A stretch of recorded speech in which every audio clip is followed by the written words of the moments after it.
Hello guys, welcome back to my channel. வீடியோக்குள்ளே போகிறதுக்கு முன்னாடி மறக்காமல் அந்த வீடியோக்கு ஒரு லைக்கை போட்டுருங்க.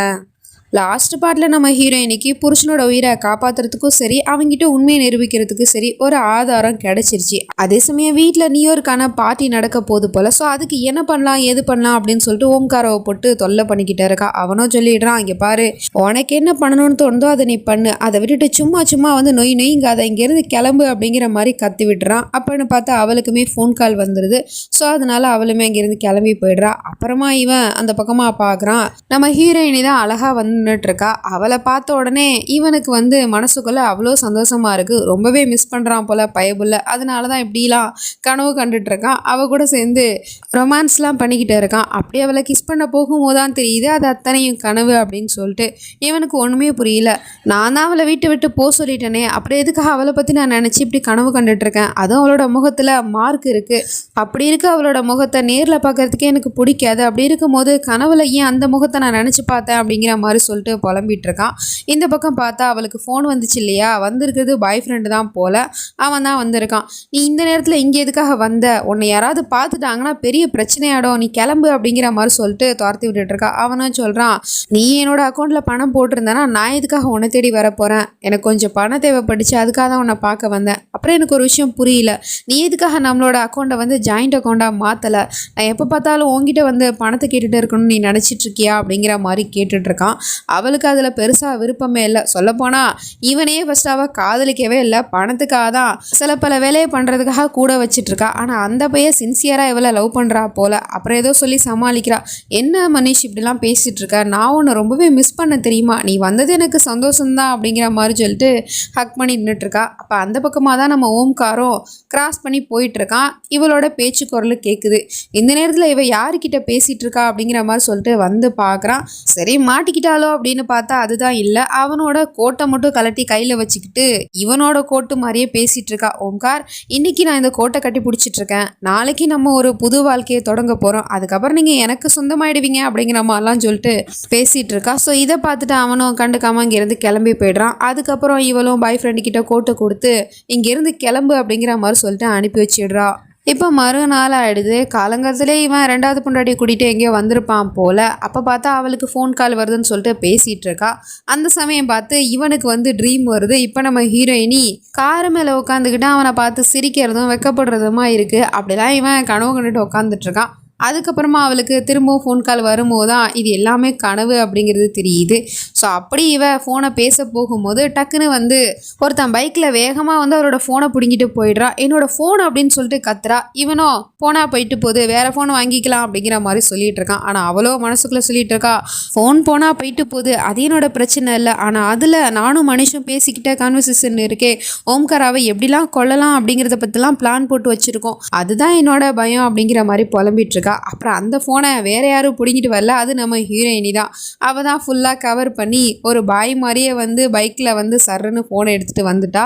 அப்புறம் அந்த பைக்கு கொடுத்த அண்ணனுக்குமே காசை கொடுத்து ரொம்ப நன்றிண்ணா அப்படின்னு சொல்லிட்டு அந்த ஃபோனை வச்சிட்ருக்கா. அப்போன்னு பார்த்து கரெக்டாக அந்த பாய் ஃப்ரெண்டுமே கால் பண்ணுறான் போல். அவங்ககிட்ட இப்போ எப்படி பேசுறது அப்படிங்கிற மாதிரி முழிச்சிட்ருக்கா. அப்புறம் அங்கே கீழே ஒரு சிப்ஸ் பாக்கெட் கிடக்குது.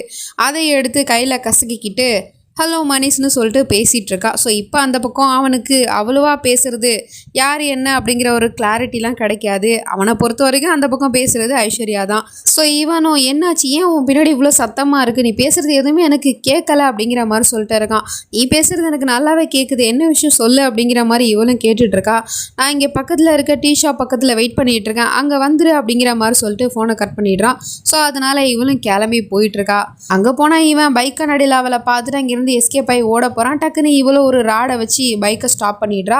எங்கேயும் உன்னால் தப்பிச்சு போக முடியாது மனிஷ். அப்புறம் நீ யோசிக்கிறது எனக்கு புரியுது, இவ எப்படி இங்கே வந்தான்னு தானே யோசிச்சுட்டு இருக்க அப்படின்னு சொல்லிட்டு ஃபோனை காமிச்சிட்டு இருக்கா. இது ஐஸ்வர்யாவோட ஃபோன் ஆச்சு அப்படின்னு கேட்டால் ஆமாம் அவளோட ஃபோனு தான், இப்போ அது என்னோட கையில் இருக்குது. அப்புறம் இதில் நீங்கள் ரெண்டு பேரும் பேசிக்கிட்டதுக்கான எல்லா கான்வர்சேஷனுமே இருக்குது, அதாவது ஓம்காராவை கொல்றதுக்காக நீங்கள் போட்ட திட்டம் எல்லாமே இருக்குது. இதை மட்டும் நான் போலீஸில் போய் கொடுத்தேன் அப்படின்னா அதுக்கப்புறம் நீ தான் ஜெயிலுக்கு போவ, அந்த ஐஸ்வர்யா தப்பிச்சு விடுவா அப்படிங்கிற மாதிரி சொல்லிட்டு இருக்கா. அவனும் திரும்பவும் அங்கேருந்து எஸ்கேப் ஆகி ஓட போனா. டக்குன்னு அவனை பிடிச்சி வச்சுட்டு எங்கப்பா போகிற, இன்னொரு விஷயம் இருக்குது அதையும் பார்த்துட்டு போ அப்படிங்கிற மாதிரி சொல்லிட்டு காமிச்சிட்ருக்கா அந்த நோட்டீஸை. அதை பார்த்துட்டு இவனுக்கு பயங்கர பயங்கர ஷாக்காக இருக்குது. இந்த நோட்டீஸை நீ எந்த ஃபேமிலியை ஏமாத்தினியோ அவங்க தான் கொடுத்துட்ருக்காங்க. இந்த நோட்டீஸ் மட்டும் ஓம்காரோட கண்ணில் மாட்டிச்சு அப்படின்னா அப்புறம் நீ வசமாக மாட்டிப்ப. அப்புறம் இந்த நோட்டீஸை கொடுத்தவங்களும் இப்போ என்னோட கஸ்டடியில் தான் இருக்காங்க. தேவைன்னா அவங்களே கூட்டிகிட்டு போய் நிறுத்துவேன். ஓம்கார்கிட்ட உன்னை பற்றின எல்லா உண்மையும் சொல்கிறதுக்கு எப்படி வசதி அப்படிங்கிற மாதிரிலாம் கேட்டுட்ருக்கா. இவனும் திருன்னு முழிச்சிட்ருக்கான். இங்கே பாரு மனிஷ், நீ இது எல்லாமே அந்த ஐஸ்வர்யாக்காக தான் பண்ணுறேன்னு எனக்கு நல்லாவே தெரியும். நீ அவளை காதலிக்கிற, ஆனால் அவள் உன்னை இல்லை பணத்தை தான் நேசிக்கிறா. அப்படி இருக்கும்போது நாளைக்கு அவள் ஒன்றை மாட்டி விட்டுட்டு ஈஸியாக எஸ்கேப் ஆகிடுவா அப்படிங்கிற மாதிரிலாம் சொல்லிட்டு இருக்கா. இல்லை என்னோட ஐஸ்வர்யா அப்படிலாம் பண்ண மாட்டா, அவ என்ன ரொம்ப காதலிக்கிறா அப்படின்னு சொன்னா அப்படின்னு நீ தான் நம்பிட்டு இருக்க. உண்மை என்னன்னு உனக்கு எதுவுமே தெரியலையா? இது வரைக்கும் ஓம்காரவை போட்ட திட்டத்தில் ஒன்றை தான் ஓம்காருக்கு தெரியுமே தவிர ஐஸ்வர்யா பற்றின எந்த உண்மையுமே தெரியாது. நாளைக்கே நீ ஓம்கார்கிட்ட மாட்டினாலும் உன்னை யாருனே தெரியாதுன்னு சொல்லிட்டு அவள் ஈஸியாக தப்பிச்சிடுவா. அப்புறம் இந்த நோட்டீஸை கொடுத்தாங்க இல்லையா, இந்த நோட்டீஸில் கூட பாரு உன்னோட ஃபோட்டோ தான் இருக்குது. ஸோ இப்போ பார்க்க போனால் குற்றவாளி அவள் இல்லை நீ தான். அதனால் நீ தான் மாட்டுவ. அவள் எல்லாம் பக்காவாக பிளான் போட்டு தான் உன்னை மாட்ட வச்சிருக்கா அப்படிங்கிற மாதிரிலாம் சொன்னதும் இப்போ தான் அந்த பையலுக்குமே விஷயம் புரியுது. பட் இருந்தாலும் காதலி அப்படிலாம் பண்ண மாட்டா அப்படின்னு சொல்லிட்டு அவளுக்கே கால் பண்ணி பேசலான்னு போனால் அவளோ எதுக்குடா நீ எனக்கு கால் பண்ணிகிட்டே இருக்க சும்மா அப்படிங்கிற மாதிரி திட்டிகிட்டு. இங்கே பாரு ஐஷு, நம்ம ஒரு ஃபேமிலியை பணத்துக்காக ஏமாத்தணும் இல்லையா, அவங்க என்னோட ஃபோட்டோவை போட்டு நோட்டீஸ் அடித்து கொடுத்துட்ருக்காங்க. இப்போ என்ன போலீஸ் மட்டும் தேடலை, பணத்துக்கு ஆசைப்பட்டு என்ன பிடிச்சி கொடுக்கறதுக்கு நிறைய பேர் சுற்றிட்டு இருக்காங்க. நான் மாட்டினா என்ன பண்ணுறது அப்படின்னு கேட்டால் மாட்டினா மாட்டிக்கோ, அது உன்னோட ப்ராப்ளம் அப்படிங்கிற மாதிரி பேசிகிட்டு இருக்கா. என்ன ஐஷு அப்படின்னு கேட்டால் இல்லை பேபி, அப்படிலாம் நான் உன்னை மாட்டிக்க விட்டுருவேனா என்ன, நீ ஒன்றும் கவலைப்படாத, அப்படிலாம் எதுவும் ஆகாது அப்படிங்கிற மாதிரி சொல்லிட்டு ஃபோனை கட் பண்ணிடுறா. ஸோ இவ பேசுகிறத வச்சு இப்போ இவனுக்கும் தெரிஞ்சு போச்சு. அப்படின்னா அவள் நம்மளை உண்மையிலே காதலிக்கல, பணத்துக்காக தான் நம்மளை யூஸ் பண்ணிக்கிறா அப்படிங்கிற விஷயத்த தெரிஞ்சுக்கிட்டான். ஸோ அதனால் நம்ம ஹீரோயினிக்கிட்டமே போயிட்டு நான் உன் கூட இருக்கேன், நீ என்ன சொல்கிறியா அதை நான் அப்படியே செய்கிறேன் அப்படிங்கிற மாதிரி சொல்லிட்டு இவ பக்கம் வந்துடுறான். ஸோ அவளும் சொல்கிறா அந்த ஐஷுவை பற்றின உண்மை ஓம்காருக்கு தெரிஞ்சே ஆகணும், அவளால் தான் ஓம்காரோட உயிருக்கு ஆபத்து இருக்குது, அதனால அவள் திரும்பவும் ஏதாவது ஒரு பிளான் போட வாய்ப்பு இருக்குது அப்படிங்கிற மாதிரி சொன்னால் ஆமாம் அதுக்கு வாய்ப்பு இருக்குது. ஏன்னா இன்றைக்கி நைட்டு அந்த ஓம்கார் வீட்டில் ஒரு நியூ இயர் பார்ட்டி நடக்குது, அதில் அவள் கண்டிப்பாக ஏதாவது ஒரு பிளான் போட்டு வச்சிருப்பா அப்படிங்கிற மாதிரி சொல்லிகிட்டு இருக்கான். ஸோ அப்போ அந்த பார்ட்டிக்கு நம்ம போயே ஆகணும் அப்படிங்கிற மாதிரி சொல்லிட்டு இவங்க ஒரு பக்கம் பேசி முடிவெடுத்துடுறாங்க. இப்போ நைட் ஆகிடுது. சொன்னாப்புல அந்த நியூ இயர் பார்ட்டியில் அவள் ஒரு பிளானை போட்டு தான் வச்சுருக்கா ஓம்காராவை கொல்றதுக்கு. என்னன்னா அங்கே ஒரு டிஸ்கோ பால் இருக்குது, அந்த டிஸ்கோ பாலை நம்ம ஓம்கார் ஸ்டேஜுக்கு வர நேரமாக பார்த்தா அவனோட தலையில் போட்டு கொல்றது தான் இவளோட பிளானே. ஸோ அதுக்கான ஏற்பாடெல்லாம் இவ பண்ணி வச்சிட்ருக்கா.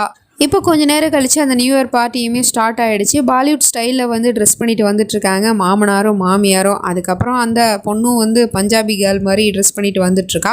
அப்புறம் பின்னாடியே நம்ம ஹீரோவும் அக்ஷய்குமார் ஒரு மூவியில் போட்டிருந்தா அதே ட்ரெஸ்ஸை போட்டுட்டு வந்துட்டுருக்கான். நம்ம ஹீரோயினுமே பார்ட்டிக்கு மனுஷை கூட்டிகிட்டு வந்துட்டா. அவங்ககிட்ட போயிட்டு ஐஷுவை நீ தேடு, அவளோட பிளான் என்ன நீ தெரிஞ்சுக்கோ அப்படிங்கிற மாதிரி சொன்னதும் அவன் ஒரு பக்கம் போயிடுறான். இவளுமே ஓம்கார்கிட்ட உண்மையை சொல்லணும் அப்படிங்கிறதுக்காக அவனை தேடி போயிட்டுருக்கா. ரெண்டு பேருமே பக்கத்தில் தான் நின்றுட்டுருக்காங்க. அவனுக்குமே ஃபீல் ஆகுது, எனக்கே இந்த பார்ட்டியில் மயிராவும் இருக்கான்னு தோணுது. சேச்சா அவையே இங்கே வர போகிறா, நான் எதுக்காக திரும்ப மயிரா பற்றியே யோசிச்சுட்டு இருக்கேன் அப்படிங்கிற மாதிரி சொல்லிட்டு அவன் இங்கேருந்து கிளம்பி போயிடுறான். இந்த பக்கம் இவனும் வந்து அவளை மீட் பண்ணுறதுக்காக வந்துட்டான். அவளும் இவனை பார்த்துட்டு ஷாக் ஆகுறா. நீ இங்கே என்ன பண்ணிகிட்டு இருக்க அப்படின்னு. ஏன் நான் வந்ததில் உனக்கு சந்தோஷம் இல்லையா? அப்புறம் நீ ஓம்காராவை கொல்றதுக்கு இந்த பார்ட்டியில் ஏதோ ஒரு திட்டம் போட்டிருக்குன்னு சொன்னியே, அது என்ன பிளானு அப்படிங்கிற மாதிரி கேட்டால் அவள் சொல்ல மாட்டேங்கிறா. உங்ககிட்ட தான் கேட்டுட்ருக்கான் ஐஷு, என்ன பிளான்னு சொல்லு அப்படிங்கிற மாதிரி கேட்டுட்ருக்கான். அப்போன்னு பார்த்து கரெக்டாக மாமியார் கூப்பிடவும் அவள் அங்கேருந்து கிளம்பி ஓடி போய்ட்றா. பிளானை சொல்லாமலே போயிட்டா. அதுக்கப்புறம் இவனு வந்து நம்ம ஹீரோயினிக்கிட்ட சொல்லிட்டு இருக்கான், இந்த மாதிரி அவகிட்ட நான் எவ்வளோ கேட்டு பார்த்தா நான் அவள் சொல்ல மாட்றா அப்படின்னு. இல்லை அவளோட பிளான் என்னன்னு நம்ம தெரிஞ்சுக்கிட்டே ஆகணும், அவள் ஓம்காராவை கொல்றதுக்கு கண்டிப்பாக ஏதாவது ஒரு திட்டம் போட்டு வச்சிருப்பா, அதனால அந்த பிளான் என்னன்னு நமக்கு தெரிஞ்சாதான் அவரோட உயிரை காப்பாற்ற முடியும். ஸோ நீ இன்னொரு தடவை போயிட்டு முயற்சி பண்ணு அப்படிங்கிற மாதிரி சொல்லிட்டு அனுப்பி வச்சிடுறா. இந்த பக்கம் இவளும் வந்து ஓம்காராவை தேடி போயிட்டுருக்கா. ஒரு வழியாக நம்ம ஹீரோவையுமே பார்த்துட்டா.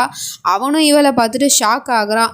இவ எப்படி இந்த பார்ட்டிக்குள்ளே வந்தா அப்படின்னு சொல்லிட்டு. ஏன்னா அவளோட முகத்தில் போட்டிருந்த அந்த துணியுமே விலகிடுச்சு. அதுக்கப்புறம் அவள் அப்படியே கவர் பண்ணிட்டு இருக்கா. ஸோ இருந்தாலும் அங்கே வந்திருக்கிறது மயிரா தான் அப்படிங்கிற விஷயம் எனக்கு தெரிஞ்ச உடனே அங்கேருந்து ஓடி போய் அவளை கட்டி பிடிச்சிட்டு ரொம்ப சந்தோஷப்பட்டுட்டு இருக்கான். நீ வந்துட்டியா மயிரா, உன்னை நான் ரொம்பவே மிஸ் பண்ணேன் அப்படிங்கிற மாதிரிலாம் சொல்லிட்டு இருக்கான். பைபிளில் இந்த மாதிரிலாம் பேச மாட்டானே அப்படிங்கிற மாதிரி தான் இருக்குது. ஸோ என்ன எதுங்கிறதெல்லாம் நம்ம வெயிட் பண்ணி தான் பார்க்கணும். நெக்ஸ்ட் நினச்சி நம்ம அடுத்த பாட்டில் பார்த்து தெரிஞ்சுப்போம். அது வரைக்கும் பை ஃப்ரெண்ட்ஸ்.